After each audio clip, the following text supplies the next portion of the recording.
Hi friends, welcome back to my channel. ఇప్పుడు ఇంట్లోనే రుచికరమైన మ్యాగీ తయారు చేసుకోవడానికి 1 కప్ ఆఫ్ ఆనియన్స్ కట్ చేసుకోండి and 1 cup of tomatoes cut చేసుకొని పెట్టుకోండి.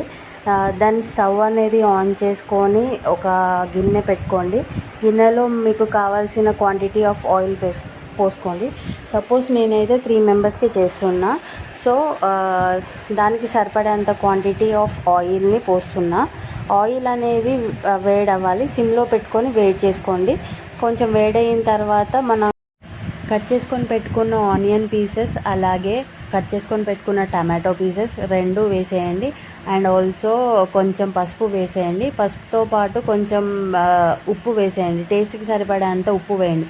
ఉప్పు ఎందుకు వేసుకుంటామంటే ఉప్పు వేయగానే మనకి టమాటో ఆనియన్ ముక్కలు అనేవి చాలా ఫాస్ట్గా గోలుతాయి అన్నట్టు. దీంట్లో మీకు కావాల్సిన మసాలా పౌడర్ వేసుకోండి. ఇంట్లో ఉండే మసాలా కూడా మీరు వేసుకోవచ్చు. దెన్ ఇవన్నీ గోలిన తర్వాత మనం వాటర్ అనేది యాడ్ చేసుకోవాలి. యాడ్ చేసుకున్న తర్వాత మ్యాగీలో వచ్చే మసాలా పౌడర్ వేయండి. దెన్ ఆఫ్టర్ మ్యాగీ వేసుకోండి. మ్యాగీ వేసిన తర్వాత ఒక 3 to 5 మినిట్స్ మ్యాగీ అనేది బాగా బాయిల్ అవ్వనియండి. మనకి ఇప్పుడు కావాల్సిన మ్యాగీ అనేది రెడీ అయిపోయింది ఫ్రెండ్స్. నా మ్యాగీ కనుక నచ్చినట్టయితే please follow and subscribe my channel. Thank you friends.